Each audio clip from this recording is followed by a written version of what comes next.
యోబు గ్రంథము 40వ అధ్యాయము 15వ వచనం నేనే చదువుతున్నాను, చూడండి. నేను చేసిన నీటి గుర్రమును నీవు చూచి ఉన్నావు కదా, ఎద్దు వలె అది గడ్డి మేయును, దాని శక్తి దాని నడుములో ఉన్నది, దాని బలము దాని కడుపు నరములలో ఉన్నది. దేవదారు చెట్టు కొమ్మ వంగునట్లు అది తన తోకను వంచును, దాని తొడల నరములు దిట్టముగా సంధింపబడి ఉన్నవి, దాని ఎముకలు ఇత్తడి గొట్టముల వలె ఉన్నవి, దాని ప్రక్కటెముకలు ఇనుప కమ్ముల వలె ఉన్నవి. అది దేవుడు సృష్టించిన వాటిలో గొప్పది, దాన్ని సృజించిన వాడే దాని ఖడ్గమును దానికి ఇచ్చెను. పర్వతములలో దానికి మేత మొలచును, అరణ్య జంతువులన్నీ అచ్చట ఆడుకొనును. తామర చెట్ల క్రిందను జమ్ము గడ్డి మరుగునను పర్రలోను అది పండుకొనును. తామర చెట్ల నీడను అది ఆశ్రయించును, నదిలోని నిరవంజి చెట్లు దాన్ని చుట్టుకొని ఉండును. నదీ ప్రవాహము పొంగి పొర్లినను అది భయపడదు, యోర్ధాను వంటి ప్రవాహం పొంగి దాని నోటి యొద్దకు వచ్చినను అది ధైర్యము విడువదు. అది చూచుచుండగా ఎవరైనా దాన్ని పట్టుకొనగలరా? ఉరియొగ్గి దాని ముక్కునకు సూత్రము వేయగలరా? చాలు. 15 నుంచి 24 వచనాలు చదివాను నేను. ప్రభునందు ప్రియులారా, చదువుకున్న ఈ వాక్య భాగంలో యోబు పరిస్థితికి దేవుడు పలుకుతున్న మాటలకి ఏమైనా సంబంధం ఉందా? ఇప్పుడు యోబు ఊజు దేశములో గొప్ప ధనవంతుడు, ఒక రాజుకు తగినంత ఐశ్వర్యం కలిగిన వాడు యోబు. అలాంటి యోబు ఊహించని రీతిలో మొత్తం కోల్పోయాడు. 10 మంది పిల్లలు, చక్కని భార్య, దాసదాసి జనాంగం, పొలములు, ఎడ్లు, ఒంటెలు, గాడిదలు, రకరకాల పశువులు. అప్పట్లో పశువులే పెద్ద సంపద. గొర్రెలు కాసే గొర్రెల కాపర్లకు గొర్రెలే ఆస్తి. అప్పటి రోజుల్లో ఈ పశు సంపద ఎంత ఎక్కువ ఉంటే అంత గొప్ప ధనవంతుడు అతను. ఒక రకంగా చెప్పాలంటే ఒక రాజుకు తగినంత ఐశ్వర్యం యోబు కలిగి ఉన్నాడు. సంతానపరంగా సమృద్ధే, ఆర్థిక పరంగా సమృద్ధే, పశుపక్షాదుల పరంగా సమృద్ధే, ఏది తక్కువ లేదు.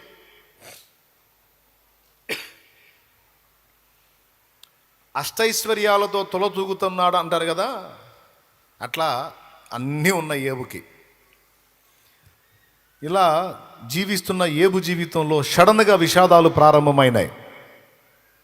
ఎందుకు అవి జరిగినాయో మీకు తెలుసు. ఒకరోజు దేవుడు తానున్న ప్రాంతంలోనికి దేవదూతలను పిలిచినప్పుడు భూలోకాన్ని ఏలుతున్నటువంటి శత్రువు అయిన సాతాను కూడా అక్కడికి వెళ్ళాడు. నువ్వు ఎక్కడి నుంచి వస్తున్నావు అంటే భూమి మీద ఇటు అటు తిరుగుతూ వస్తున్నా అన్నాడు. అట్లయితే భూమి మీద నా సేవకుడైన యోబు సంగతి విచారించితివా, ఆలోచించితివా? అతడు యథార్థవర్తనుడును న్యాయవంతుడునై ఉండి యెహోవా యందు భయభక్తులు కలిగి చెడుతనం విసర్జించినవాడు. భూమి మీద అలాంటోడు ఇంకొకడు లేడన్నాడు. అప్పుడు ఇతను అన్నాడు, యోబు ఊరకనే నీతిమంతుడయ్యాడా? నువ్వు అతనికి అతనికి కలిగిన సమస్తానికి ఆశీర్వాదం ఇచ్చావు, కంచె వేశావు. మరి నువ్వు ఆశీర్వదించినప్పుడు ఎవరైనా చేస్తారు భజన, నువ్వు సమస్యను కల్పించి చూడు, అప్పుడు రంగు బయటపడిద్ది అన్నాడు. నేను ఎప్పుడో టెస్ట్ చేద్దామని అనుకున్నాను, కానీ నువ్వు అతనికి కలిగిన సమస్తమునకును అతని ఇంటి వారికి కంచె వేశావు. వెళదామని ట్రై చేశాను, కానీ మొహం పగిలి మళ్ళీ వెనక్కి వచ్చా. కాబట్టి ఆ యోబు గొప్పతనం ఏందో, ఆ యోబు నిజాయితీ ఏందో, ఆ నమ్మకత్వం ఏందో, ఆ రంగు తేలాలంటే నాకు పర్మిషన్ ఇవ్వు, నేను వెళ్ళి అప్పుడు నీకు క్లారిటీ ఇస్తా అన్నాడు. అంటే ఏమంటావు అంటే, యోబు ఖచ్చితంగా యోబు ఆశీర్వదించబడ్డాడు కాబట్టి నిన్ను మయంపరుస్తున్నాడు, కానీ యోబు సమస్యను ఎదుర్కొంటే ఖచ్చితంగా నీ ముఖం ఎదుటనే నిన్ను దూషించి నీకు దూరం అవుతాడన్నాడు. అది జరగదన్నాడు దేవుడు. ఛాన్స్ ఇవ్వు, చూపిస్తా అన్నాడు సాతాను. సరే పో, అతని ప్రాణమును మాత్రం ముట్టవద్దు, అతని కలిగిన సమస్తాన్ని నీకు అప్పగిస్తున్నా, ఏం చేస్తావు చెయ్యిపో అన్నాడు. అక్కడ స్టార్ట్ అయింది. ఎప్పుడైతే వీళ్ళిద్దరి మధ్య ఈ ఛాలెంజ్ వచ్చిందో సాతాను గడికి పర్మిషన్ ఇచ్చాడు. ఇక వాడు పోయి మొత్తం పాపం ఏబుని నాశనం చేయడం మొదలుపెట్టాడు. పశువులు పోయినాయి, ఒంటెలు పోయినాయి, ఎడ్లు పోయినాయి, గాడిదలు పోయినాయి, దాసదాసి జనాంగం పోయారు. పిల్లలు 10 మంది పిల్లలు ఒక్కసారే చచ్చిపోయారు. ఎంతో విధేయురాలు వినమ్రురాలైన భార్య ఏదో దెయ్యం పట్టినట్టు తిరగబట్టం మొదలుపెట్టింది. ఎంత దారుణ స్థితిలో ఉన్నవాడైనా సరే భర్త బతికుండాలని కోరుకునే ఉత్తమురాలైన ఏబు భార్య దేవుణ్ణి తిట్టంటుంది, నువ్వు జావంటుంది, దేవుణ్ణి తిట్టంటుంది, నువ్వు జావంటుంది. అంతా రివర్స్ అయిపోయింది. ఎంతో అద్భుతమైన ఆరోగ్యం, దేహదారుఢ్యం కలిగినటువంటి ఏబు రోగిష్ఠుడైపోయాడు. ఆ రోగం కూడా ఎలాంటి రోగం అంటే విపరీతమైనటువంటి జిల. ఆ తట్టుకోలేక బూడిదలో కూర్చొని చిల్లపెంకు తీసుకొని దేహాన్ని ఆ చిల్లపెంకుతో రువ్వుకునేటువంటి పరిస్థితి. ఇంత దారుణమైన స్థితికి వెళ్ళిపోయాడు ఏబు. అష్టైశ్వర్యాలు కలిగినటువంటి ఏబు ఇంత దారుణ స్థితికి వెళ్ళిపోయాడు. స్నేహితులు వచ్చారు, ఏబు ఫ్రెండ్స్. అల్లంత దూరంలో ఏబును చూసి, ఏబు బాధను చూసి, ఏబు ఒకప్పుడున్న స్థితి, ప్రస్తుతం ఉన్న స్థితిని చూసి, అరే మన ఏబు పరిస్థితి ఇట్లా మారిపోయింది ఏందిరా అని వాళ్ళు తట్టుకోలేక 7 రోజులు ఉపవాసం ఉన్నారు. ఏబుకు కలిగిన శ్రమను చూసి 3 రోజులు కాదు, ఎన్ని రోజులు? 7 రోజులు తిండి తిప్పలు మానేసి వాళ్ళు కూడా దుఃఖాక్రాంతులై కూర్చున్నారు. తర్వాత వాళ్ళు ఏబు దగ్గరకు వచ్చి వాళ్ళు కూడా మాటలతో గాయపరచడం మొదలుపెట్టారు. ఈ కథ 37 అధ్యాయాలు జరిగింది. 3వ అధ్యాయం నుండి మొదలుకొని 37వ అధ్యాయం దాకా నడిచింది. ఇక 38వ అధ్యాయం దగ్గర మనం చూస్తే ఇక దేవుడు ఏబుకు ప్రత్యక్షమవుతున్నాడు. 38వ అధ్యాయం దగ్గర ఇక సుడిగాలిలో యెహోవా ఏబునకు ప్రత్యక్షమయ్యాడు. ప్రత్యక్షమై మాట్లాడటం మొదలుపెట్టాడు. ఇప్పుడు నా పాయింట్ ఏంటంటే, నీటి గుర్రం సంగతి ఏబుకు అవసరమా? మకరము అంటే మొసలి. ఇప్పుడు మీరు 40 అధ్యాయం 15 వచనం నుంచి 24 వచనాల వరకు నీటి గుర్రం స్టోరీ, 41వ అధ్యాయం నుంచేమో మకరం స్టోరీ అంటే మొసలి స్టోరీ, 38వ అధ్యాయంలోనేమో భూగ్రహం యొక్క నిర్మాణం, 38లో అసలు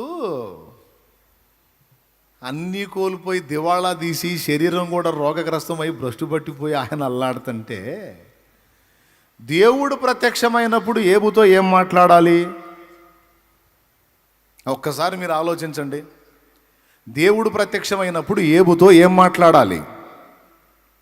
ఏబో, నువ్వు తప్పులు చేసావు అందుకు శిక్షగా వచ్చిందనో, లేకపోతే నువ్వు మరి మంచోడివే కానీ పరిశోధన కోసం వచ్చిందనో, లేకపోతే నీ బాధలు పోతాయిలే నాయన అనో తిట్టటమో, లేకపోతే కొంచెం ప్రోత్సహించడమో చేయవయా.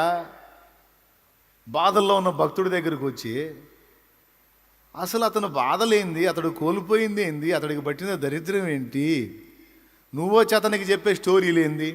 ఓ ప్రశ్న. ఇది మీరు ఎప్పుడైనా ఆలోచించారా? ఇప్పుడు ఏబు సమస్యల సంగతి ఏంటి? దేవుడు వచ్చి నీకు నీటి గుర్రం సంగతి తెలుసా అని దాని గురించి అంగాంగ వర్ణన చేస్తున్నాడు. దాని ఎముకలు గొట్టాలు, దాని శరీరం ఎంత, దాని పర్సనాలిటీ ఎంత, దాని ప్రతాపం ఎంత, నదీ ప్రవాహం వచ్చి దాని మీద పడ్డ లెక్క చేయదు అని దాని ధైర్యాన్ని గురించి అరే వర్ణించి మాట్లాడుతున్నాడు. ఏబు పరిస్థితిని చూసి ఇక్కడ దేవుడు మాట్లాడే మాటలను చూస్తే అతను ఉన్న పరిస్థితులు వేరు, ఈయన మాట్లాడేది వేరు, అసలు సంబంధమే లేదు. భూగ్రహం ఎట్ట నిర్మాణం ఏందో నీకు తెలుసు అంటాడు. ఇప్పుడు అదే ఆయనకు తెలియాల్సిందే. అది తెలియకనా ఆయన గతి పట్టాడు. భూగ్రహం నిర్మాణం తెలియకనా ఆయన అన్నీ పోగొట్టుకున్నాడు. ఈ స్థితిలో నువ్వు వచ్చి భూగ్రహ నిర్మాణం ఎలా ఉందో చెప్పాలా? ఇప్పుడు అదే నువ్వు చెప్పాల్సింది. ఏమయ్యా, ఏబు కాబట్టి మౌనంగా ఉన్నాడు, కానీ అసలు నువ్వు నేను ఆడుంటే అసలు నువ్వు ఎట్లా దేవుడు అయ్యావయ్యా? నువ్వు అసలు కనీసం ఇంత కామన్ సెన్స్ లేదు నీకు? కాదా, నేనున్న పొజిషన్ ఏంది, నువ్వు నీటి గుర్రాలు నీటి మాకెందుకు ఇవన్నీ? భూమి ఎట్ట పుట్టిందో నీకు తెలుసా? నక్షత్ర రాసులు వచ్చేటట్టు నువ్వు చేస్తావా? మృగశీర్ష నక్షత్రానికి నువ్వు కట్లు విప్పుతావా? కృత్తిక నక్షత్రం సంగతి నీకు తెలుసా? ఈ నక్షత్రాలు, భూములు, జంతువులు గోలేంది మాకు? మా బాధలేంది? నువ్వు ఇవన్నీ చెప్పుకొచ్చేది ఏంది? ఓ ప్రశ్న. ఏమండి, మనకి బ్రెయిన్ ఇచ్చినోడు ఎవరు? ఏదన్నా కొద్దిగా జ్ఞానం మనం కలిగి ఉన్నామంటే అది మనకి ఇచ్చినోడు ఎవరు? కళ్ళు ఇచ్చినోడు, చెవులు ఇచ్చినోడు. ఆయన పిచ్చోడా? ఏమయ్యా, ఆయన పిచ్చోడా? ఆయన జ్ఞానం లేనోడా? కానీ కొన్నిసార్లు దేవుని చర్యలు, దేవుని కార్యాలు మనకి వెర్రితనంగా అనిపిస్తాయి. 1 కొరింథీ పత్రిక 1వ అధ్యాయం 25వ వచనం చూడు. దేవుని వెర్రితనము మనుషుల జ్ఞానము కంటే జ్ఞానము కలది. దేవుని వెర్రితనము మనుషుల జ్ఞానం కంటే జ్ఞానం గలది. దేవుని బలహీనత మనుషుల బలము కంటే బలమైనది. దేవునికి ఏమన్నా వెర్రితనం ఉందా?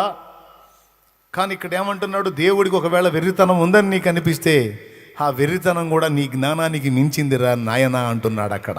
దేవుడు ఏదన్నా పిచ్చి చేష్టల్లాగా చేసినట్టు నీకు అనిపిస్తే ఆ పిచ్చి చేష్టల వెనక కూడా నీ మేధస్సుకు అంతని రహస్యం ఉంటదిరా, జ్ఞానం ఉంటదిరా, వెర్రిమాలోకం అంటున్నాడు. అంటే దీన్ని బట్టి ఏమర్థమవుతుందంటే, అల్పజ్ఞుడైన మానవుడు, అల్పజ్ఞానం కలిగిన మానవుడు కొన్నిసార్లు దేవుని కార్యాలను అర్థం చేసుకోలేడు. అవి అతనికి వెర్రితనంగా అనిపిస్తాయి.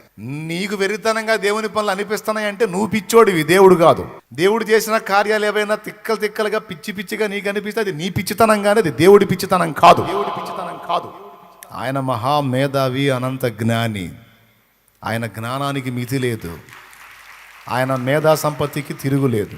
ఇన్ని తెలివితేటలు ఉన్నాయా మనకి? ఇన్ని తెలివితేటలు మనకు వచ్చేటట్టు చేసినోడు ఎవరు? ఆయన. కాబట్టి ఏబు ఉన్న శ్రమ, ఏబు ఉన్న పరిస్థితులు వేరు. కానీ ఏబు దగ్గరకు వచ్చి దేవుడు మాట్లాడే సంగతులన్నీ వేరు. ఏబు ఇక్కడ ఏం మాట్లాడుతున్నాడో తెలుసా? దాదాపు 33వ అధ్యాయం నుంచి 37వ అధ్యాయం దాకా తన సమస్యలను ఎకరు పెడుతున్నాడు స్నేహితులకి. నాకు అన్యాయం చేశాడు సర్వశక్తుడు, ఇన్ని బాధలలో నన్ను పడేశాడు, నాకు కలిగిన శ్రమ ఘోరమైంది, నేను ఎవరికి అన్యాయం చేశా, ఆయనకి నేనేం ద్రోహం చేశా, నాకెందుకు ఇంత దారుణమైన పరిస్థితులు ప్రాప్తించాయి అని అబ్బా మొత్తుకొని 3:37 అంటే చూడండి, 3వ అధ్యాయం దగ్గర నుండి 37వ అధ్యాయం దాకా అంటే ఎన్ని అధ్యాయాలు నడిచింది అంటే ఇన్ని అధ్యాయాలు ఆయన శోప వెళ్ళబోసుకున్నాడు ఏబు. ఆయన శోప అంటే ఆయన బాధ. నిజమే, ఒకరిని ఇద్దరిని కోల్పోతేనే మనం తట్టుకోలేం మన ఫ్యామిలీలో. కానీ ఏబు కడుపున పుట్టినటువంటి పిల్లల్ని, ఏమండి, అన్ని బాధల కంటే కూడా పెద్ద కోత కడుపు కోత. తట్టుకోలేని కోత అది, సహించలేని, భరించలేని బాధ అది. తమ కన్న బిడ్డ తమ కళ్ళ ముందు రాలిపోతే అది జీర్ణం కాదండి, అంత తేలిగ్గా అల్లాడిపోతారు. అది చిన్ననాటి నుంచి బలహీనుడుగా ఉండి ఏదో ఇదైపోతే అది వేరే సంగతి. కానీ అన్ని సంవత్సరాలు పెరిగి పెద్దోళ్ళై ఆరోగ్యంగా ఉండి చక్కగా చేతికి అక్కరకు వచ్చిన స్థాయిలోకి వచ్చిన తర్వాత బిడ్డలు రాలిపోతే ఆ బాధ, ఆ వేదన వర్ణనాతీతం. అలా గాయపడిన బిడ్డల్ని ఓదార్చానికి కూడా నాకు భయం కలుగుద్ది. ఏమని ఓదార్చాలి? అయితే దేవుని వాక్యాన్ని ఉంది కదా, వాళ్ళని ధైర్యపరుస్తాను. నిరీక్షణ ఉందలే మనకి, వాళ్ళు చచ్చిపోలేదు, దేవుని దగ్గర ఉన్నారు, పరదైసు మహిమలో ఉన్నారు, యేసుప్రభు 2వ రాకల్లో వాళ్ళని కూడా తీసుకొస్తాడులే, కొద్దిగా ఓపిక పట్టండి, మీరు అక్కడికి వెళ్ళటం కానీ లేదా వాళ్ళని ఇక్కడికి తేవటం కానీ జరిగిద్ది, వాళ్ళైతే చచ్చిపోలేదు, తప్పకుండా నీ వారిని నువ్వు చూస్తావని ఓదారుస్తా. కానీ ఆ బాధని మింగటం మాత్రం తట్టుకోలేని బాధ అది. కానీ ఏకంగా 10 మంది పిల్లల్ని కోల్పోయిన బాధ ఎంత భయంకరంగా ఉంటుందో ఊహించండి. అది ఏబు బాధ. చేదు విషాన్ని మింగినట్టుంది సార్, నా బాధ ఏం చెప్పేది నీకు అని దాన్ని వర్ణించి వర్ణించి వర్ణించి వర్ణించి మీరు అన్నారు కదా 34 అధ్యాయాలని, మొత్తం అదే గోల. పాపం ఇంతసేటు అల్లాడిపోతే ఏబు దగ్గరికి వచ్చి అంటాడు, భూమి ఎట్ట చేశారు నీకు తెలుసా, నీటి గుర్రం సంగతి నీకు తెలుసా, ఏమయ్యా ఏందయ్యా నీ మాటలు, ఎందుకంటే చెప్తా వినండి. నీటి గుర్రం యొక్క బలాన్ని గురించి, దాని పరిమాణాన్ని గురించి, దాని పర్సనాలిటీ గురించి దేవుడు మాట్లాడాడు. మకరం అంటే మొసలి యొక్క పరిమాణం, పర్సనాలిటీ, దాని దేహ దారుఢ్యం గురించి కూడా మాట్లాడాడు. భూగ్రహం యొక్క నిర్మాణము, దాని పునాది, దాని పరిమాణాన్ని గురించి దేవుడు మాట్లాడాడు. అంటే దేవుడు ఏం చెప్పాలనుకుంటున్నాడంటే ఏబుకి, నీ సమస్యల పరిమాణాన్ని గురించి నువ్వు మాట్లాడుతున్నావు, నేను సృష్టించినటువంటి సృష్టి యొక్క పరిమాణం, అందులో నేను నిర్మించిన జీవుల యొక్క పరిమాణం, వాటి విషయంలో నేను కనపరిచిన జ్ఞానం, నా పనితనం ముందు నువ్వు ఎదుర్కొంటున్న శోధన ఎంత. సువిశాలమైన భూగ్రహమునకు నేను పునాదేశాను, నేల మంటిని కొలిచిపోశాను, సముద్రాలకు మేర నిర్ణయించాను, ఆకాశాన్ని చాపలాగా విశాలపరిచాను, సూర్యచంద్ర నక్షత్రాదులను ఏర్పరిచాను. నేను చేసిన ఒక నక్షత్రం సైజు నీకు తెలుసా, ఎలాంటి పరిమాణం, ఎంత పెద్ద సైజు వాటిని నేను చేశాను. అన్నొద్దు నాన్న, భూగ్రహం సంగతి చెప్పు నాన్న. నువ్వు ఈ భూగ్రహం యొక్క పర్సనాలిటీతో పోల్చుకుంటే అందులో నువ్వెంత, నువ్వు ఎదుర్కొంటున్న సమస్యలు ఎంత.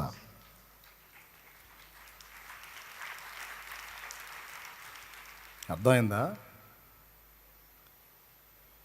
అంటే ఏం చెబుతున్నాడంటే, నాయనా ఏబు నేను పిచ్చోణ్ణి కాదు, నాయనా ఏబు నేనే వెర్రోణ్ణి కాదు,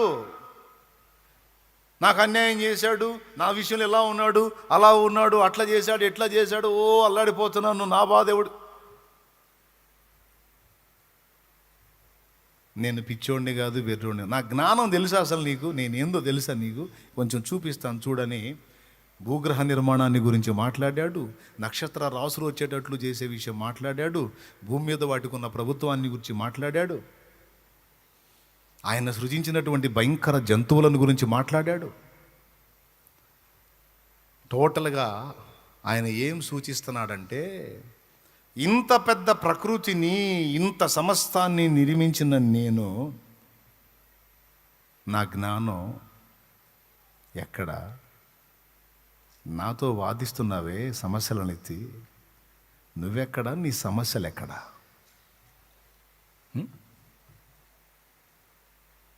చూడు ఒకసారి, నీ వల్ల ఇదేం చెయ్యి, ఒక నీటి గుర్రాన్ని చేయనానా, ఒక్కటి చేయనానా, నువ్వు భూగ్రహానికి పునాది వేసాను, ఏమన్నా చేస్తావు నువ్వు, చూడమ్మా ట్రై చేస్తావు నువ్వు, ఏందయ్యా ట్రై చేసేది, అసలు నేను ఆ నేల మట్టి నుండి నిర్మించబడ్డోడిని, అసలు ఆ నేలను రెడీ చేసినోడి నువ్వు, నేను చేసేది అవునా, అంటే నా మేధస్సుకి నీ మేధస్సుకి తేడా ఉందంటావు. ఉన్నట్టే ఉంది, ఉన్నట్టే ఉంది కాదు, చివరికి ఒప్పుకున్నాడు. ఏమన్నా తెలుసా, నేను నీచుడను అన్నాడు, నేను హీనుణ్ణి. అంతేకాదు, నీ క్రియలను గూర్చి నేను తెలుసుకున్నాను అన్నాడు. చదువు 42:1 నుంచి చదువు. అప్పుడు యోబు యెహోవాతో ఇలాగ ప్రత్యుత్తరమిచ్చెను, నీవు సమస్త క్రియలను చేయగలవాడవనియు, నీవు ఉద్దేశించినది ఏదియో నిష్ఫలము కానేరదనియు నేను ఇప్పుడు తెలుసుకుంటున్నా. అద్దుగో, జ్ఞానముసారి మీరు చదవండి ఆ మాట. నీవు సమస్త క్రియలను చేయగలవనియు, నీవు ఉద్దేశించినది ఏదియో నిష్ఫలము కానేరదనియు నేను ఇప్పుడు తెలుసుకుంటుని. నువ్వు ఏదైనా ఒకటి ఉద్దేశించావు అంటే అది వేస్ట్ కాదు, నిష్ఫలము కాదు, ఖచ్చితంగా దాని వెనక ఏదో ఫలం ఉంది దేవా. నీవు సమస్త క్రియలను చెయ్యగలవు. ఏం లేదు, దేవుడు మాటలతో సమాధానం కాదు, కొన్నిసార్లు క్రియలతో సమాధానం చెబుతాడు ఆయన. తెలుసా మీకు? కొంతమంది చెయ్యకుండా చేస్తానని చెబుతారు, కానీ దేవుడు చేసి చూపించి మాట్లాడతాడు తర్వాత. లోకంలో నీతిని గురించి చెప్పిన వాళ్ళు చాలామంది ఉన్నారు, నీతిని గురించి మాట్లాడిన వాళ్ళు బోల్డంత మంది ఉన్నారు, కానీ ప్రకటించిన నీతిని బ్రతికి చూపించిన ఒకే ఒక్కడు ప్రభు అయిన యేసుక్రీస్తు. ప్రభు అయిన యేసుక్రీస్తు. అంత కష్టపడొద్దులే, ఎందుకు అవసరం లేదు, మీరు మరీ ఎక్కువ శాఖరి చేస్తున్నారు. యేసు ప్రభు గొప్పతనం, దేవుని గొప్పతనం అది. మాటలు కాదు, చేతలు ఉంటాయి అక్కడ, అది విషయం. మనకేమో మాటలు ఎక్కువ, చేతలు తక్కువ. దేవుడికి మాటలు కాదు, ముందు చేతలు ఉంటాయి. నిన్ను వలె నీ పొరుగువానిని ప్రేమించు అన్నాడు. ఎలా ప్రేమించాలో, ప్రేమించి ఎలా ప్రాణం పెట్టాలో పెట్టి చూపించాడు ఆయన. ప్రాణం పెట్టి చూపించాడు.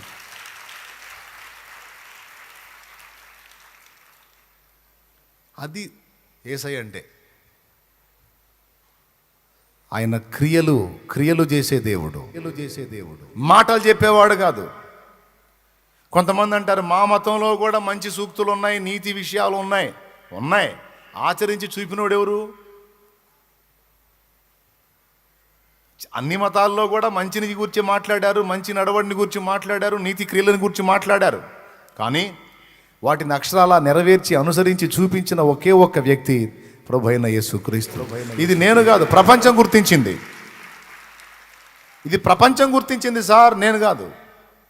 ప్రపంచంలో దాదాపు 60% మంది కంటే ఎక్కువ మంది ప్రజలు గుర్తించి ఆయన్ని ఫాలో అవుతున్నారు ఇప్పుడు.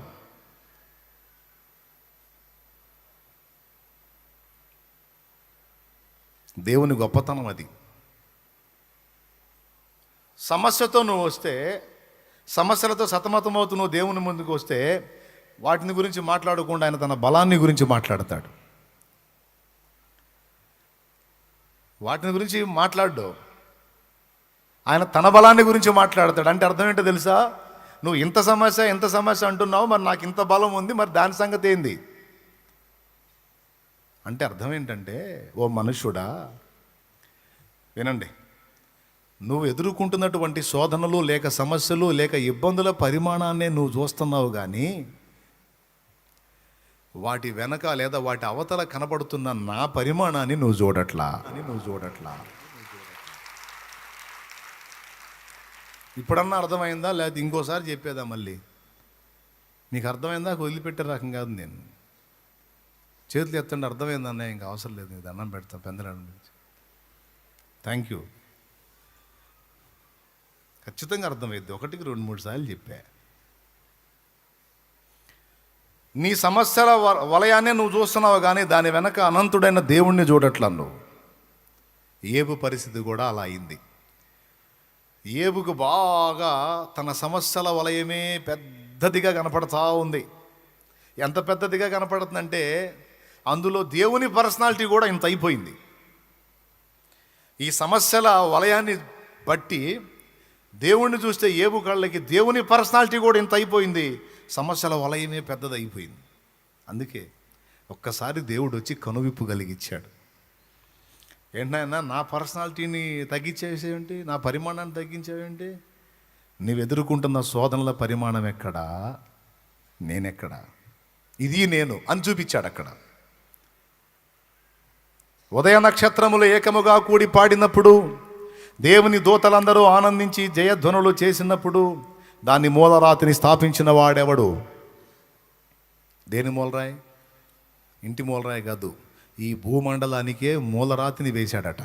పొడి సిటిలోన జలములను కొలిచిన వాడితడు, పర్వతములను త్రాసులో తూచిన వాడితడు, కుక్కిటిలోన జలములను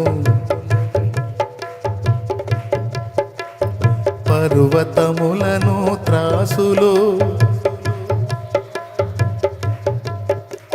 శూన్యములోన జ్యోతులను నిలిపిన వాడితడు, శూన్యములోన జ్యోతులను నిలిపిన వాడితడు, కొలపాత్రములోన పాత్రలోన భూమిని కొలిచి పోసిన వాడితడు. కొల పాత్రలోన భూమిని కొలిచి పోసిన వాడితడు.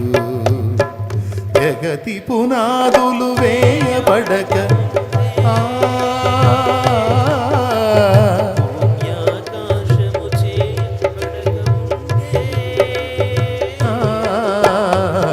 ఉన్న దేవుడు ఆది సంభూతుడు.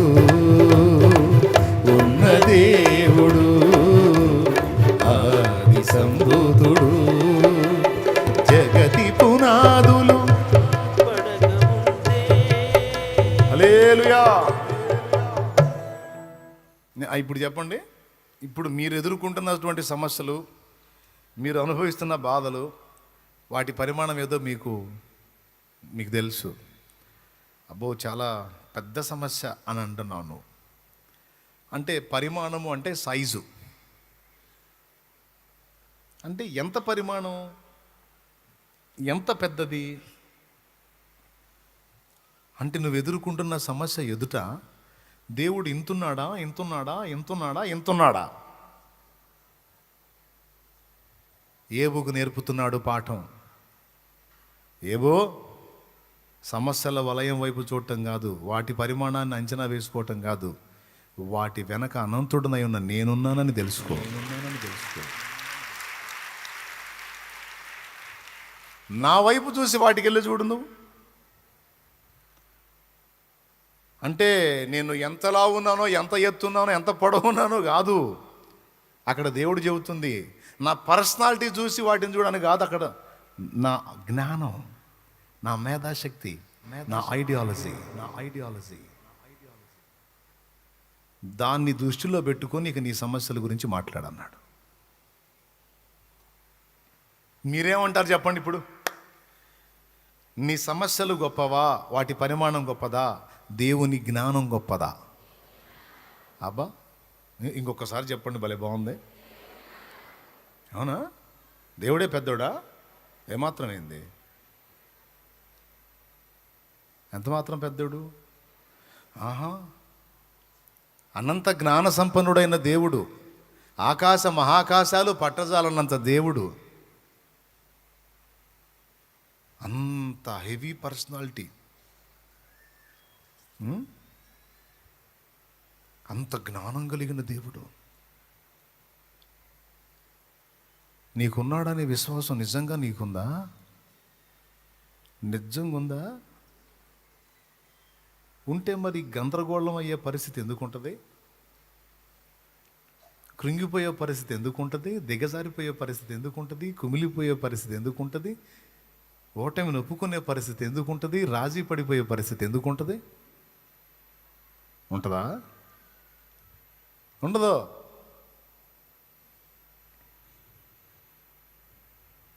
దావీదు చూశాడు గొలియాతుని, సౌలు చూశాడు. సౌలు వాడిని చూసి, ఇశ్రాయేలు మొత్తం మీద నేను ఒక అడుగు పొడవు, 7 అడుగులు నేను, వీడు నాకంటే కూడా ఇంకా 4-5 అడుగులు ఉన్నాడు. అమ్మ బాబు, వీడు ఇంత పొడవు ఉన్నాడు ఏంది అసలు? వీడు ఏ జాతుడు? వీడు రాక్షసుడా మనిషా? అబ్బో వీడితో ఫైటింగ్ అంటే మాకు కష్టం బాబా అనిపోయి గోడాలలో కూర్చున్నాడు. గోడారాల్లో స్తోత్రం, హల్లెలూయా. ఆడ వయసు గుర్తొచ్చింది, నాకు ఏజ్ అయింది, నాకు పెద్ద వయసు వచ్చేసింది. ఆడేమో 6 మూరల జానుడు ఉన్నాడు, ఆడ హెవీ పర్సనాలిటీ. ఆ ఉన్నోళ్ళలో ఎవడో ఒకడు వెళ్తాడులే అనిపోయి గుడారంలో కూర్చున్నాడు. రాజు ముందుకెళ్తే సైన్యం దూకింది, కానీ రాజుపై సర్దుకుంటే సైన్యం ఎట్ట ముందుకు పోయేది? దావీదు వచ్చాడు. ఆయన వచ్చినప్పుడు ఆయన ఎట్లా చూశాడు? అసలు వాడి ఎత్తు గురించి కానీ, పొడవు గురించి కానీ, వాడి ఈట గురించి కానీ, వాడి బల్లెం గురించి కానీ మాట్లాడా? అస్సలు వాడి పర్సనాలిటీని ఎత్తి ఒక్కసారి కూడా దావీదు మాట్లాడలేదు. మాట్లాడినట్టుంటే చూపించండి నాకు. కానీ సౌలు మాట్లాడినట్టుంది దావీదుతోనే. మళ్ళా వాడు ఇంతున్నాడు, వాడు చిన్నప్పటి నుంచి యుద్ధ విద్యలందు అభ్యాసం పొందినోడు, అమ్మోవాడు బలవంతుడు అన్నాడు. దావీదు దాన్ని ఒప్పుకోలా. తన పక్కన వాళ్ళతో మాట్లాడినప్పుడు కూడా దావీదు జీవము గల దేవుని సైన్యమును తిరస్కరించుటకు సున్నతి లేని ఈ ఫిలిస్తీయునికి ఎంత ధైర్యం అన్నాడే తప్ప, ఏమండో చాలామంది మనుషులు ఈడేవుడండి ఎంత పడుకున్నాడు అనేవి పెద్దన్నయ్య అడిగిందని అంత పడుకున్నాడు అని ఏమన్నా పెద్దన్న దగ్గరికి పోయాడా, రెండోవాడి దగ్గరికి పోయాడా, మూడోవాడి దగ్గరికి పోయాడా? అసలు వాడి పొడుగు ఎత్తు లావు వాడి ఈట బల ఏం పట్టించుకోవట్లే, ఒక్కటే చూపు. ఏం చూపు? ఒక్కటే చూపు. అసలు వీడికి ఎంత ధైర్యం! ఇది నిబంధన జనం, అభిషేకించబడిన జనం, ఏర్పరచబడిన జనం, ఆశీర్వదించబడిన జనం. ఇది దేవుని సైన్యం. దీనికి నాయకుడు దేవుడే. ఆయన సృష్టికర్త. భూమి ఆకాశములను తన చేతులతో నిర్మించినటువంటి నిర్మాణకుడు ఆయన. ఆయనేం గుట్టా చెట్టు పుట్ట కర్ర రాయి కాదు, ఆయన సజీవుడు. అలాంటి దేవుని సైన్యం ఇది. ఆడేంటి అట్లా మాట్లాడుతున్నాడు? అంతే. సౌలు చూసినటువంటి దృష్టి దావీదు కలిగి లేడు. హల్లెలూయా. అందుకే గతంలో ఒకసారి చెప్పా, పరిపూర్ణులు చూసే దృష్టి వేరు, అపరిపూర్ణులు చూసే దృష్టి వేరు. అభిషిక్తులు చూసే దృష్టి వేరు, అభిషేకం కోల్పోయినోడు చూసే దృష్టి వేరు. దేవుని పరిశుద్ధాత్మ శక్తితో నిండుకున్నవాడు సమస్య యొక్క పరిమాణాన్ని చూడడు, కానీ సమస్య వెనుకున్న దేవుని పరిమాణాన్ని చూస్తాడు. గట్టిగా అభిషేకాన్ని కోల్పోయిన వాడు దేవుని వైపు చూడ్డు, కానీ కళ్ళ ముందున్న సమస్య యొక్క పరిమాణాన్ని చూసి గుడ్లు బయటకు వచ్చేటట్టు భయపడతాడు. ప్రియులారా, ఇక్కడ నేర్చుకోవాల్సిన పాఠం, ఒక అద్భుతమైన పాఠం ఉంది. ఏంటంటే, దేవుడు నీతో కొన్నిసార్లు మాట్లాడుతుంటాడు. సమస్యల గురించి నువ్వు మాట్లాడుతుంటే ఆయన తన బలాన్ని గురించి మాట్లాడుతుంటాడు. నువ్వేమో నాతో మాట్లాడు అంటావు, ఆయనేమో తన బలాన్ని గురించి మాట్లాడుతుంటాడు. నా జానతో ఆకాశాన్ని గోల్చాను అంటాడు. నా అప్పుల సంగతి ఏందంటావు నువ్వు. అప్పుల వాళ్ళు అందరూ చేతులు ఎత్తండి. ఫుల్గా అప్పులు అయిపోయినాయి అన్నోళ్ళు చేతులు ఎత్తండి. ఏం సిగ్గుపడాల్సిన అవసరం లేదు. నాకు కూడా ఉంది, కొద్దిగా లక్షల్లోనే అప్పు ఉందండి. నిజమే చెబుతున్నాను, నేను షో చేయట్లే. నేను కూడా అందుకే చెయ్యెత్తా. నేను కూడా లక్షల రూపాయలు ఒకరికి ఇవ్వాలి, నేను కూడా. అందుకే నేను కూడా చెయ్యెత్తా. మొత్తం అప్పులు సరిగ్గా ఇక్కడ చేతులు ఎత్తండి సరిగా, అట్లా ఓపండి. అప్పుల వాళ్ళందరూ చేతులు ఓపండి. ఓకేనా? ఆయనేమో నువ్వేమో నా అప్పుల సంగతి ఏందంటావు. ఆయన అంటాడు, నేను జాన్తో ఆకాశాన్ని కొలిచాను అంటాడు. నువ్వు జాన్తో కొలిస్తే నాకెందుకు, మూరతో కొలిస్తే నాకెందుకు, బారతో కొలిస్తే నాకు, నా అప్పుల సంగతి ఏంది, నా సమస్యల సంగతి ఏంది అంటే, నేను ఆకాశాన్ని చాపవాలి విశాలపరిచాను అంటాడు. అయితే నాకేంది, వడ్డీలు కట్టలేక సస్తున్నా. ఫైనాన్స్ వాళ్ళు నన్ను రోడ్డు వేసేటట్టు ఉన్నారు. ఈఎంఐలు కట్టలేకపోతున్నా, కిస్తీలు కట్టలేకపోతున్నా. ఎవరికుండే అప్పులు వాళ్ళకు ఉన్నాయి, ఎవరికుండే బాధలు వాళ్ళకు ఉన్నాయి. ఏమండి, ఫైనాన్స్ పుస్తకాలు అయితే ఒక్కొక్కళ్ళ ఇళ్లలో బేర్చి ఉంటాయి.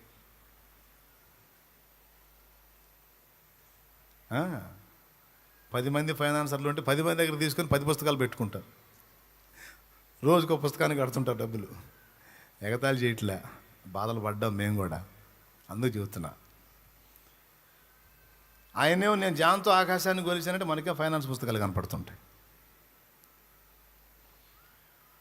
అర్థమవుతుంది నేను చెప్పేది? నా అప్పుల సంగతి ఏందని నువ్వు అడుగుతుంటే దేవుడు అంటాడు, నేను సముద్రాన్ని పాయలు చేశా తెలుసా నీకు అంటాడు. చేసావు సారు, వాళ్ళకి చేసావు, నా సంగతి ఏంది, అసలు నేను సృష్టిని ఎట్లా చేశాను తెలుసా నీకు అంటాడు. దేవా, ఏంది ఆడుకుంటున్నావా నాతో? అసలు నేను జంతువులను ఎట్ట చేశాను తెలుసా, అసలు సింహాన్ని ఎట్ట చేశాను తెలుసా అని. ఇప్పుడు దాని గురించి తెలుసుకోవాల్సిన అవసరం నాకు లేదు, తెలుసుకోవాలని ఇంట్రెస్ట్ కూడా నాకు లేదు. నా జబ్బు సంగతి ఏంది అని కొంతమంది, నా అప్పు సంగతి ఏందని కొంతమంది, నా సమస్యలు, నేను చేస్తున్న ప్రయత్నం విఫలం అవుతుంది దాని సంగతి ఏంది. ఓహే అబ్బా, ఎవరెవరు ఏ సమస్యని గురించి దేవుని ముందు కూర్చుంటారో, ఏ విషయాలు అడుగుతారో, దీని సంగతి ఏంది, దాని సంగతి ఏంది, అదేంది ఇదేందని. దానికి అప్పులా ఓకే తీర్చేద్దాంలే అనడాయన. నేను ఆకాశాన్ని జానతో కొలిశాను. మనకి అది హాస్యంగా అనిపిస్తుంది, వెర్రి మాటగా అనిపిస్తుంది, కానీ నిజం. అంటే అర్థం ఏంటంటే,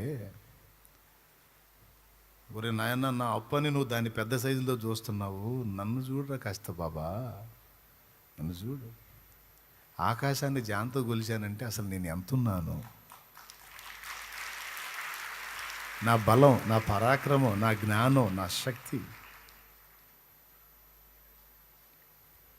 ఏదైనా ప్రభా, నాకున్న సమస్య పరిమాణం అన్ని అసలు ఈ లోకంలో ఉన్న సమస్యల కంటే పెద్దదే. లోకంలో ఉన్న సమస్యల కంటే పెద్దదా? ఇంత పెద్ద లోకాన్నే షర్టుకు ఒక గుండిలాగా, ఇంత పెద్ద విశ్వం మొత్తాన్ని కూడా నా ఒక షర్టుకి గుండిలాగా నా యందు కలిగి ఉన్నాను రా పిచ్చోడా అంటాడు. అంటే ఏంటి, ఇంక టోటల్ విశ్వమే నా పర్సనాలిటీతో పోల్చుకుంటే షర్ట్లో గుండె అంత కూడా ఉండదు. నువ్వు విశ్వంలో ఉన్న కోట్లాది గ్రహాల్లో, నక్షత్రాల్లో ఒక గ్రహం, చిన్న గ్రహం. ఆ గ్రహంలో ఎన్నో వంతు నువ్వు, అసలు ఈ భూగ్రహంలో నువ్వు ఎన్నో వంతు, నీ సమస్య ఎన్నో వంతు. విశ్వమునే నా యందు కలిగి ఉన్నవాడను నేను.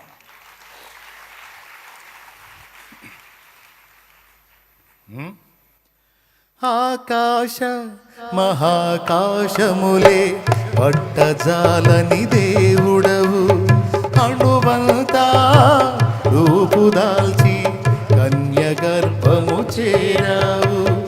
ఆకాశ మహాకాశములే పట్టజాలని దేవుడవు, అణువంతా రూపు కలిచి కన్యగర్భము చేరావు. లోకాలే ఏలేటి నీవు పసికోనై ఒడి చేరినావు. లోకాలే పసికోనై ఓడి చేరినావు. ఊహకు అందదు నీ ఇంత త్యాగం, త్యాగం, త్యాగం. ఎంత చిత్రమో, ఏమి చోద్యమో, ఎంత చిత్రము ఏమి చోద్యము. యేసయ్యా నీ జననం ఎంత చిత్రము. యేసయ్యా నీ ఆగమనం ఎంత చోద్యము, ఎంత చిత్రము.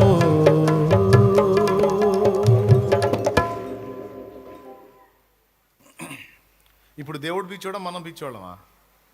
అందరూ చెప్పండి ఒకసారి, ఎందుకు పిచ్చోళ్ళం? అంటే నువ్వు చెబుతుంటే బాగానే ఉంది కానన్నా సహాయం రావట్లేదన్నా. వస్తే నేను కూడా ఎగిరి చెబుదు నీలాగే, కానీ పని జరగట్లేదే. అదే మరి మన తపన. టెన్షన్ పడాల్సిన అవసరం ఏమీ లేదు. దావీదు పలికినట్టు నీవు పలకవచ్చు, నేను జీవము గల దేవుని సైన్యం అయితే అది సున్నతి లేని ఫిలిస్తీయునితో సమానం. నన్ను వేధించి బాధించి ఓడించడానికి వచ్చిన సమస్య దేవుని కంటే గొప్పదేం కాదు, దేవుని కంటే హెవీ పరిమాణంలో అదేం లేదు. ఇట్లాంటి కోటి ఏకమై వచ్చిన నా దేవుని గోటి ఖరీదు కూడా చేయలేవు.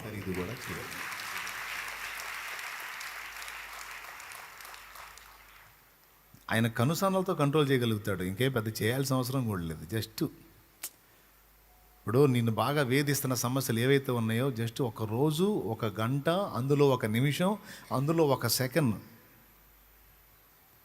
అయిపోయింది అంతే. ఏమో అంతే చెబుతున్నావు కానీ ఏం కావట్లా. ఎన్ని సైతాన్ని కూడా తెప్పించే ఆలోచనలు అన్నమాట. అంటే మీకు ఏమొస్తాయో కూడా నేనే చెబుతాను, మీకు షాకిరి లేకుండా. స్తోత్రం, అర్థమైందా? ఏమో అట్నే అంటున్నావు కానీ ఏం, నువ్వు అంతే అనుకుని ఆడే కూర్చుంటావు. ఇది నిజమేనన్నా. బలవంతుడైన దేవుడు, సర్వశక్తిగల దేవుడు, సమస్తాన్ని సాధ్యపరచగల తండ్రి నాకుంటే నేను వీటి కోసం ఆలోచించటం, వీటి వైపు చూడటం ఏంటి? నేను ఆయనకి వెళ్ళి కదా చూడాలి.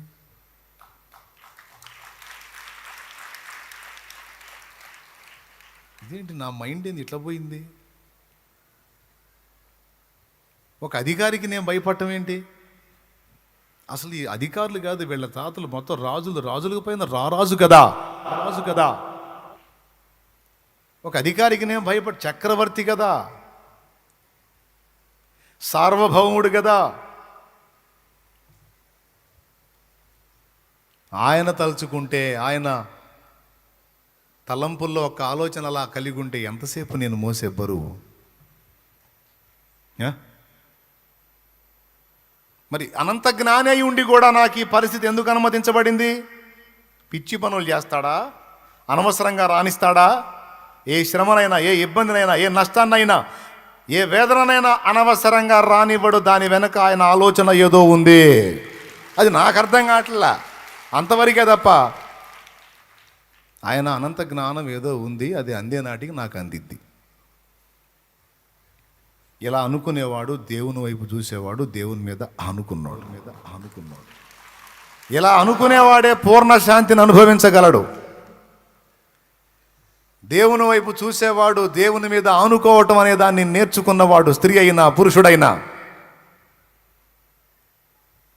వారు జయ జీవితాన్ని పొందగలుగుతారు, సాధించగలుగుతారు. అంతేకాదు పూర్ణ శాంతిని పొందగలుగుతారు. ఎవని మనసు నీ మీద ఆనుకొనునో వాని పూర్ణ శాంతి గలవానిగా నీవు చేతువు. ఎవరైనా వచ్చి బెదిరిస్తే ముందు చూడాల్సింది బెదిరించేవాడు ఎంత గొప్పోడు, వాడికి ఎంత బ్యాక్గ్రౌండ్ ఉంది కాదు, మన పక్షమునున్నవాడు ఎంత బలవంతుడు. ఎలీషాని మట్టుబెట్టాలని సిరియా సైన్యం వచ్చిందండి. 2 రాజుల గ్రంథంలో దొరుకుతుంది మీకు ఈ మ్యాటరు. ఏలియా శిష్యుడైన ఎలీషా ప్రవక్తగా పరిచర్య చేస్తున్న దినాల్లో ఈ ఎలీషాని చంపేస్తే ఆ రాజును ఈజీగా ఓడించవచ్చు. ఎలీషా ఎవరికి సహకారిగా ఉన్నాడు ఆ రాజును ఓడించవచ్చని, ఆ రాజుకు సపోర్ట్ చేస్తున్న ఎలీషాని ఎత్తేస్తే గొడవ వదిలిపోద్దని దైవజనుని చంపటానికి మంది మార్బలం వేసుకొని వచ్చాడు.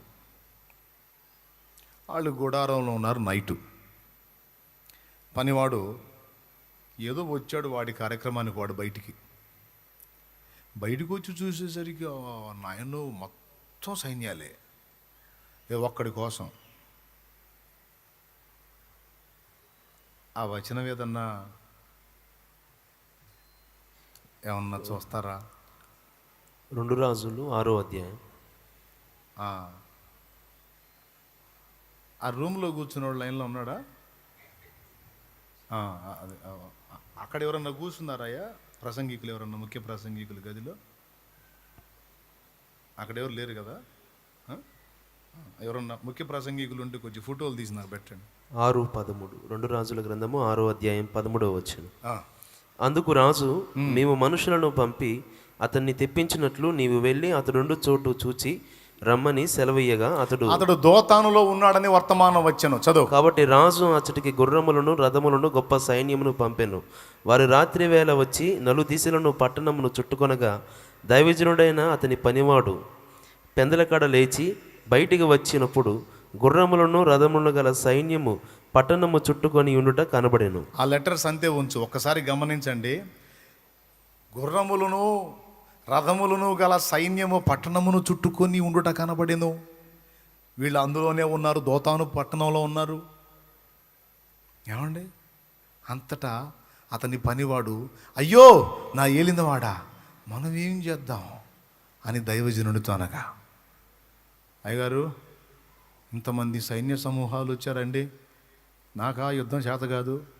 అయినా ఏదన్నా కొట్టినా, ఏదన్నా కత్తి యుద్ధం కర్ర సాధన చేసినా, ఒకటిద్దరితో అయితే ఏదో ఫైట్ చేయొచ్చు, కానీ రథాలు, సైన్యాలు, గుర్రాలు, ఇప్పుడు నీవు నేనే తప్ప మనకి ఎవ్వరూ లేరు కదా. అరే తీయగరా అయ్యా ఉన్నాయి.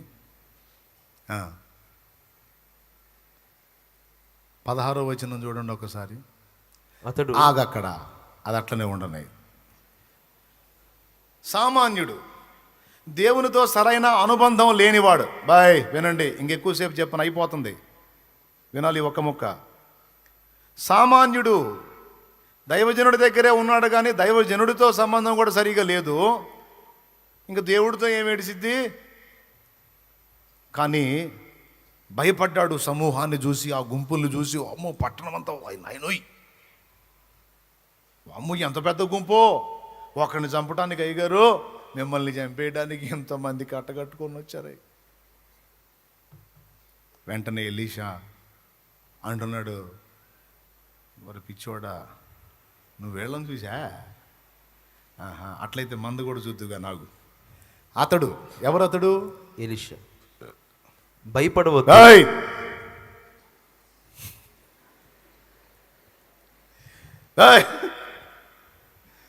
నిన్నే చెప్పు భయపడద్దు. మన పక్షమున ఉన్నవారు మన పక్షమున ఉన్నవారు వారి కంటే అధికులై ఉన్నారని చెప్పి చూడు.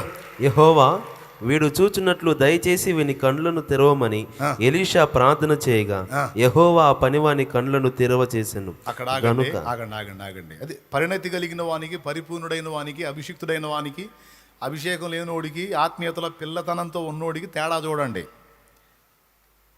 ఇతనికి కనపడుతున్నాయి, అతనికి కనపట్టల్లా. ఇతడు చూడగలుగుతున్నాయి, అతడు చూడలేకపోతున్నాడు. ఎలీషా ఏం చూస్తున్నాడు చూడండి. నాకేమి కనపడుతున్నాయి అవి వీడు కూడా చూసేటట్లు వీడి కళ్ళు తెరువు అన్నాడు.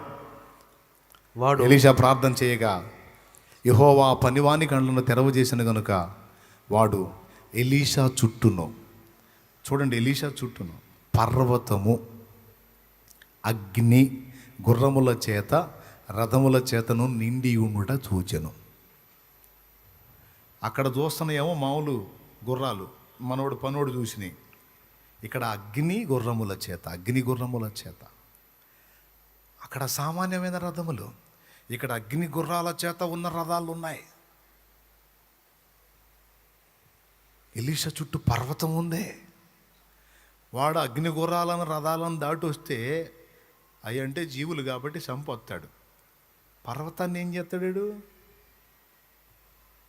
పర్వతాన్ని ఏం చేస్తాడండి? ఎవరా పర్వతం, ఎవరా కొండ, ఎవరా కోట? పర్వతం ఉందట ఎలీషా చుట్టూ. మళ్ళీ ఆ స్టెప్ తర్వాత మళ్ళీ సెకండ్ స్టెప్లో అగ్ని రథములు, గుర్రాలు కనపడ్డాయి. చదువు. ఆ దండువారు అతని సమీపించినప్పుడు ఎలీషా ఈ జనులను అంధత్వముతో మొత్తమని యెహోవాను వేడుకనగా ఆయన ఎలీషా చేసిన ప్రార్థన చొప్పున వారిని అంధత్వముతో మొత్తెను. అప్పుడు ఎలీషా అయిపోయింది. ఇప్పుడు నాకు అర్థం కాదు, ఇద్దరు యెహోవా భక్తులే కదా, ఇద్దరు దేవుడిని సేవిస్తున్నారు కదా, ఇద్దరు కూడా పరిచర్లో ఉన్నారు కదా, ఎలీషా కనపడ్డది ఇతనికి ఎందుకు కనపడలా? అదే దృష్టి లోపం. సమస్యలను చూడటానికి అలవాటు పడ్డారు కానీ సమస్యల వెనక బలమైన బాహువు చాపిన దేవుణ్ణి చూడటానికి అలవాటు పడలా. అలా చూసేవాడే భక్తుడు, అలా చూసేవాడే దేవుని మీద ఆనుకున్నవాడు, అలా చూసేవాడే అభిషిక్తుడు, అలా చూసేవాడే దేవునికి ఇష్టుడు. వాడు విశ్వాస వీరుడు.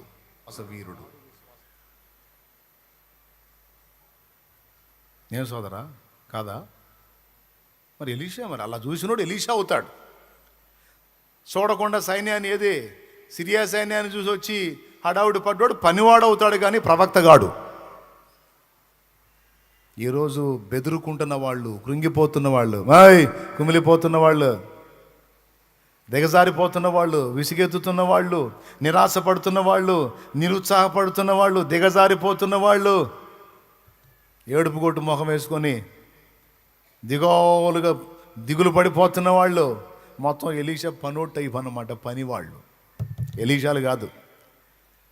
ఎలీషాలు కంగారు పడరు. సైన్యాన్ని వేసుకొని వచ్చా రాయదా, ఏమాత్రం తెస్తావే సైన్యాన్ని? ఎంతమందిని తెస్తా? ఒరే రాజా, నిన్ను, నీ సైన్యాన్ని, వాటి మీద కూర్చున్న రౌతుల్ని మొత్తాన్ని అందరి నాసికారంధ్రాల్లో అని ఊదినోడు ఆయన. ఊదినోడు ఆయన.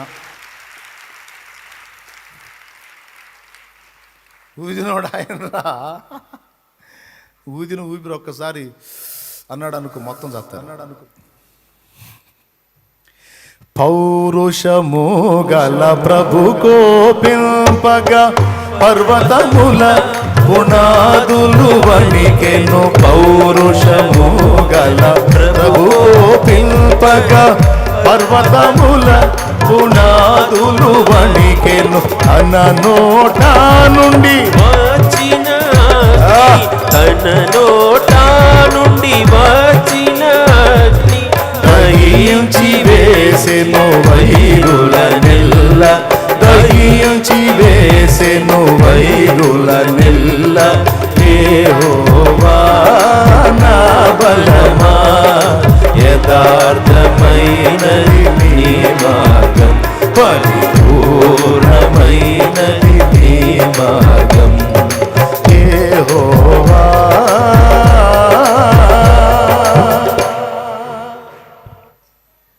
బలమైన కార్యం చేయబోతున్నాడు నీ పక్షంగా ఆయన. చిన్న చిన్నవి కాదు, బలమైన కార్యములు ఆయన చేయబోతున్నాడు.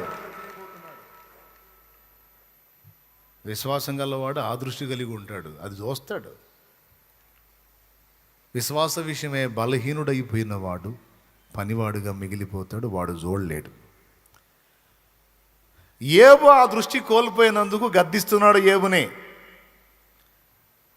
ఒకప్పుడు బాగానే ఉంది నీ చూపు, సమస్యలు వచ్చేటప్పటికి ఏంటైనా మారిపోయింది, దానికి వెళ్ళి చూస్తున్నావేంటి, నేనున్నాను కదా, నువ్వు కనపట్టాలా, నాకు ఏ కనపడుతుంది. అట్లయితే కళ్ళు తెరిచి ఒకసారి నాకెళ్ళి చూడు. దృష్టి మళ్ళించాడు అన్నమాట. అప్పుడు చూశాడు ఏబు దేవునికి వెళ్ళి చూసి అప్పుడు అన్నాడు, దేవా నువ్వు సమస్త క్రియలు చేయగలవనియో, ఉద్దేశించినది ఏది నిష్ఫలమో కానేరదనియో నేను ఇప్పుడు తెలుసుకుంటాను. ఇప్పుడు తెలుసుకున్నాడు అంట. మరి అంతకు ముందు ఏమైందో అడుగుదాం, అడిగిపోయినాక. ఇప్పుడు తెలుసుకుంటుని ఆ తర్వాత చదువునాన్న. జ్ఞానము లేని మాటల చేత ఆలోచనను నిరర్ధకము చేయి వీడెవడు, అలాగుని వివేచన లేని వాడనైన నేను ఏమీయో నెరగక నా బుద్ధికి మించిన సంగతుల గురించి మాట్లాడి తిని నిన్ను మాట్లాడగోరుచున్నాను, దయచేసి నా మాట ఆలకింపుము. ఒక సంగతి నిన్ను అడిగెదను, దానిని నాకు తెలియజెప్పుము. వినికిడి చేత నిన్ను గురించిన వార్త నేను వింటిని, అయితే ఇప్పుడు నేను కనులారా నిన్ను చూచుచున్నాను. కావున నన్ను నిన్ను అసహించుకొని ధూళిలోనూ బూడిదలోనూ పడి పశ్చాత్తాపపడుచున్నాను. అబ్బా, ఎప్పుడు చూశాడంట ఆ దేవునికి వెళ్ళి? ఇప్పుడు దేవుడు ప్రత్యక్షమయ్యి భూగ్రహాన్ని గురించి, నక్షత్రాల గురించి, ఆయన సృజించినటువంటి మకరాలను గురించి, ఆయన సృష్టిలో ఉన్నటువంటి గొప్ప గొప్ప సంగతులను గురించి మాట్లాడి, ఇంత గంభీరుడను నేను అని దేవుడు తన్ను తాను చూపించినప్పుడు అప్పుడు దృష్టి మళ్ళింది. అవును కదా, ఇంతటి అసాధ్యుడు కదా దేవుడు, ఇదేంది నేను ఇంత అసాధ్యుడిని పక్కన పెట్టుకుని ఈ చెత్తకెళ్ళి చూసానేంది నేను, అవసరం కోల్పోయిన మొత్తాన్ని రెండంతలుగా తిరిగి ఇవ్వగల దమ్మున్న మొనగాడు కదా నా దేవుడు. పిల్లలు చచ్చిపోతే వాళ్ళకి డబ్బులు నాకు ఇవ్వగలడు, గాడిదలు పోతే రెండంతలు ఇవ్వగలడు, ఎడ్లు పోతే రెండంతలు ఇవ్వగలడు. అయ్యో నాకు అసాధ్యం కానీ దేవునికి ఎట్లా అసాధ్యమేది? ఇది ఇంత దిగజారిపోయానేంటి, నాకు చేతగానిది దేవునికి కూడా చేతగాదు అనుకున్నాను. చూడు బా, ఎంత తప్పు చేశారా. అదండి సంగతే. ఇప్పుడు చూస్తున్నానయ్యా నీకెళ్ళి అన్నాడు. అంటే అంతకుముందు నిదానించి చూడలేకపోయాడు దేవునికి వెళ్ళి. నాయన నీకు అది కొండ కావచ్చు, నా దేవునికి అది దూది పింజతో సమానం. అంత కూడా కాదు, ఒక రేణువుతో కూడా సమానంగా. అవును, వాస్తవం అది. అవును, 10 మంది పోయారు, 10 మందికి 20 మందిని ఇస్తాడు. నిజంగానే ఇచ్చాడండి. ఎప్పుడైతే నేను నీకెళ్ళి చూస్తున్నాను అన్నాడో అయిపోయింది, ఇక రెండంతలు స్టార్ట్ అయింది. హల్లెలూయా, అయిపోయింది. ఇక అప్పటిదాకా వేధించిన స్నేహితులు వచ్చి ఏబో సహాయం చేయమన్నారు. అప్పటిదాకా వదిలిపెట్టిపోయిన అన్నదమ్ములు అక్క చెల్లెళ్ళు మొత్తం వచ్చి, అయ్యా తమ్ముడా, ఒరే అన్నయ్యా, ఇన్ని బాధలు పడ్డావురా.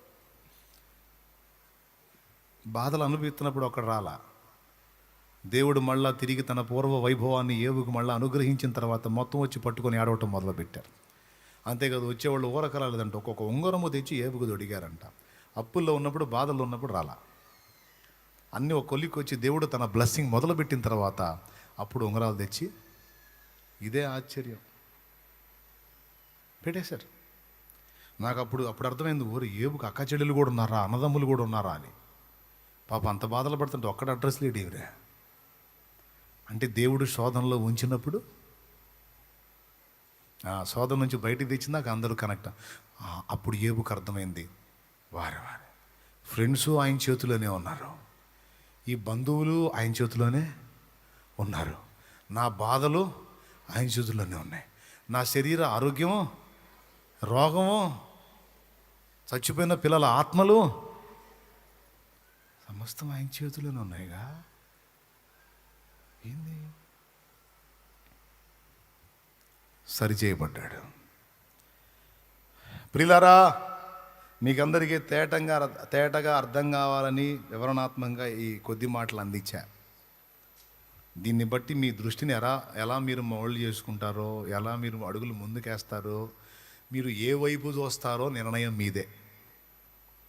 ఎలీషాలాగా మరుగున ఉన్న దేవుని బలం వైపు చూస్తారో, పనివాళ్ళలాగా కళ్ళ ముందున్న సైన్యాలను చూస్తారో మీ ఇష్టం. సౌల్లాగా గొలియాతు పొడుగు, ఎత్తు, అభ్యాసం, పనితనం, విద్య మొదలైనవి చూస్తారో, దావీదులాగా వాణ్ణి కూడా తన్ని బోర్ల పడద్రోయగల దేవుని వైపు చూస్తారో మీ ఇష్టం.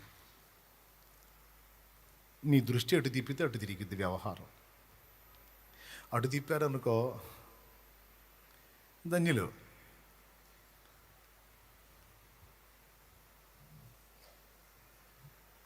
ఎలీషా అందుకు దేవుణ్ణి కోరుకుంది. నేను నీ యొద్ద నుండి తీయబడక మునుపు నీ కొరకు ఏమి చేయగోరుచున్నావు అన్నాడు ఏలియా. నీ మీదున్న ఆత్మలో 2 పాళ్ళు నా మీదికి వచ్చినట్లు దయచేయమని ఎలీషా వేడుకున్నాడు. రాజుల 2వ గ్రంథం 2వ అధ్యాయంలో ఉంటుంది. అంటే ఏం కోరుకున్నాడు తెలుసా? దేవుని ఆత్మను కోరుకున్నాడండి. దేవుణ్ణే కోరుకున్నాడు వరంగా. వెండి బంగారాలు వద్దా, అధికారం వద్దా, దీర్ఘాయు వద్దా, శత్రువు ప్రాణం వద్దా? కోరవయా? రాజు దగ్గర నీకేమన్నా చేయించమంటావా? చెప్పు. సింహాసనం కావాలా, కిరీటం కావాలా, రాజదండం కావాలా, నీకేం కావాలి? నాకు అవన్నీ ఎందుకు సార్? అవన్నీ పనోళ్ళకే. వాటికెళ్ళి చూసేది వాళ్ళు. సమస్యలకి వెళ్ళి చూసేది పనోళ్ళే. కొద్ది గొప్ప నా భోగాలకి వెళ్ళి చూసి మురిసిపోయేది పనోళ్ళే. నేను పనోడిని కాదు, నేను ప్రభువు పాత్రని. నాకు ప్రభువే కావాలి. నాకు దేవుడు కావాలి. దేవుని ఆత్మ సహాయం కావాలి. నీ మీదున్న ఆత్మలో 2 పాళ్ళు నా మీదికి వచ్చినట్లు దయచేయి. అబ్బో, ఏలియా కూడా బిత్తరపోయాడు. నువ్వు మహా కష్టమైంది అడిగావు, అది నా చేతుల్లో లేదు. దేవుని ఆత్మను నేను కాదు అనుగ్రహించేది, ప్రభువే అనుగ్రహించాలి. నేను తీయబడేటప్పుడు నేను నీకు కనబడితే ఖచ్చితంగా నువ్వు అడిగింది దేవుని చిత్తం, దేవుడు ఇస్తాడు. నేను తీయబడేటప్పుడు నీకు కనబడకుండా నేను కొనిపోబడితే ఇంకా అది నా చేతుల్లో లేదు. తీయబడేటప్పుడు ఎలీషా కళ్ళ ముందు ఆరోహణం అయ్యాడు. తర్వాత ఆ దుప్పటి కింద పడింది, దాన్ని ఎలీషా చేతబట్టాడు. తర్వాత లైన్లోకి వెళ్ళాడు. ఏలియా చేసినటువంటి కార్యాలకు రెట్టింపుగా ఎలీషా తన చరిత్రలో దేవుని పక్షంగా కార్యాలు జరిగించినట్టు సాక్ష్యం ఉంది బైబిల్లో. మన దృష్టి ఇప్పటిదాకా భోగాల వైపు, సమస్యల వైపు పెట్టుంటే వాటి వైపు నుంచి మన పర్వతం, మన కొండ, మన కోట అయిన ప్రభు వైపు తిప్పాలి. దృష్టి మారాలి. సమస్యల పరిమాణం గురించి గొప్పగా మాట్లాడొద్దు. దేవుని పరిమాణాన్ని గురించి కొంచెం ఆలోచించు. నీ సమస్యలు పెద్ద, లేకపోతే దేవుడు పెద్ద? నీవు నాకుండగా నీవే నాండగా, నీవు నాకుండగా నీవే నాండగా, నీవే నా ఆత్మదాహము తీర్చిన, వెంబడించిన బండవు. నీవేనా నీవేనా నీవేనా నీవేనా ఆత్మదాహము తీర్చిన, వెంబడించిన బండవు. కలవరపడినే నా కన్నులే తుదునా, కొండల వైపు నా కనులేతి, కొదువతో నేను కుమిలెదనా, కొదువతో నేను కుమిలెదనా. నువ్వెవరిని కోరుకుంటావు ఇప్పుడు? ఎవరిని గొప్పగా ఎంచుతావు? ఎవరిని పెద్ద పరిమాణంలో చూస్తావు? ఎవరిని మీద అనుకుంటావు? పనోళ్ళలాగా ఉంటావు, ఎలీషలాగా ఉంటావా? సౌల్లాగా ఉంటావు, దావీదులాగా ఉంటావా?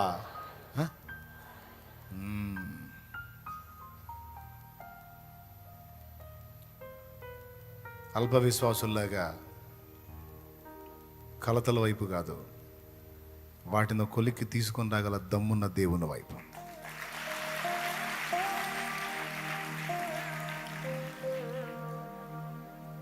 రోగాల వైపు కాదు, వాటిని బాగు చేయగల దేవుని వైపు.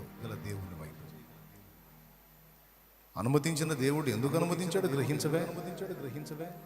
దిద్దుబాటు కోసం అనుమతించాడా? పరీక్ష కోసం అనుమతించాడా? లేకపోతే కీడులా కనపడే దాని వెనక ఏదన్నా మేలు దాచిపెట్టాడా? ఆలోచించవే. ప్రతిదీ దేవుని కోణంలోంచి చూడవే. ప్రతిదీ దేవుణ్ణి బట్టి మాట్లాడవే. ప్రతిదీ దేవుణ్ణి బట్టి ఆలోచించవే. అద్దాకలా అది కదా నువ్వు ఆలోచన చేయాలి. ప్రతిదీ దేవుని కోణంలోంచి కదా. నేర్చుకో. నువ్వు దేవునికి అప్పగించబడ్డావు. నీ జీవితం దేవుని చేతికి అప్పగించుకొని ఉన్నావు. నువ్వు అనంత జ్ఞాని ఆయన, పిచ్చోడు కాదు, మర్చిపోవద్దు. నేను ఎలా నడపాలో ఆయనకి తెలుసు. నిన్ను ఏ గమ్యానికి చేర్చాలో ఆయనకి తెలుసు. నీ ఆశలు న్యాయమైనవైతే, నీ ఆలోచనలు న్యాయమైనవైతే, నీ కోరికలు యుక్తమైనవైతే వాటిని ఎలా తీర్చాలో నా తండ్రికి తెలుసు. నా ప్రభువుకు తెలుసు. సందేహం వద్దు. ఆయన కదులుతాడు నీ పక్షంగా. నువ్వేం కోరుతావు? ఆయన నీ కోసం ఏం ఉద్దేశించాడో నీకేం తెలుసు? నీకు శాశ్వత ప్రయోజనం కలిగించే వాటిని దాచిపెడతాడు ఆయన నీకోసం. మందంతా అంజూరపు ఆకులు వ్యవహారం. ఏంటి? అంజూరపు ఆకులు. మానవ జ్ఞానం, పండు తింటే జ్ఞానం వచ్చింది. ఆ జ్ఞానం ఎంతవరకు ఉపయోగపడిందంటే సిగ్గు కప్పుకోవటానికి ఆకులు కట్టుకున్న జ్ఞానం. ఈరోజు ఆకులు కట్టుకుంటే మంచి ఎండ కొట్టిందంటే రేపటికి మళ్ళా ఆకులన్నీ పెట్లిపోతాయి. ఇది మన జ్ఞానం, మన తెలివి ఇట్ట తగలబడిద్ది. ఆయన మహాజ్ఞాని. వాస్తవంగా వాళ్ళు పాపం చేసినప్పుడు నిశ్చయంగా మీరు చస్తారని చెప్పాడు. మరణం కన్ఫామ్. కానీ ఆ మరణం వాళ్ళ మీదకి రాకుండా వాళ్ళ పాపానికి పరిహారంగా ఒక జంతువు మీద ఆ పనిష్మెంట్ని పంపించి, ఒక పశువు మీదకి దాన్ని పంపించి, దాని రక్తంతో వీరి పాపానికి ప్రాయశ్చిత్తం చేసి, దాని చర్మాన్నే వీళ్ళకి చొక్కాయలుగా తొడిగించి వారి సిగ్గు గప్పాడు దేవుడు. అది ఆ మేధావి పని. రెండైనాయి. ఆత్మ సంబంధంగా కాపాడబడ్డారు, భౌతికంగా కూడా సిగ్గు కప్పబడ్డారు. రెండిటికి అదే ఉపయోగపడింది. ఆ జంతువే, దాని రక్తమేమో వీళ్ళ పాపానికి పరిహారంగా, ఆ పశువు దాని దేహమేమో, దాని చర్మమేమో వీళ్ళ సిగ్గు కప్పటానికి వస్త్రం. ఈ రెండు యేసులో మనకు నెరవేరినాయి. లోక పాపములను మోసుకొని పోయే దేవుని గొర్రె పిల్ల, యజ్ఞ పశువైన యేసు. బా స్తోత్రం చెప్పండి గట్టిగా. ఎవరమ్మా? యజ్ఞ పశువైన యేసు.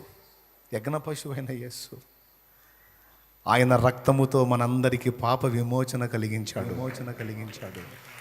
ఆయన దేహాన్ని నాగలి సాళ్ల వల్ల దున్నపట్టానికి అర్పించి ఆయన వస్త్రహీనుడు అయితే ఆయన్ని వస్త్రహీనుడిని చేసి మన మీద రక్షణ వస్త్రం కప్పాడు. అది తండ్రి గొప్పతనం. మానవ జ్ఞానం ఎంతండి? మన తెలివితేటలు ఎంత? ఎవరి తెలివి గొప్పది? ఎవరి జ్ఞానం గొప్పది? ఎవరిది శాశ్వతమైన జ్ఞానం? మరి అటు చూడాలా.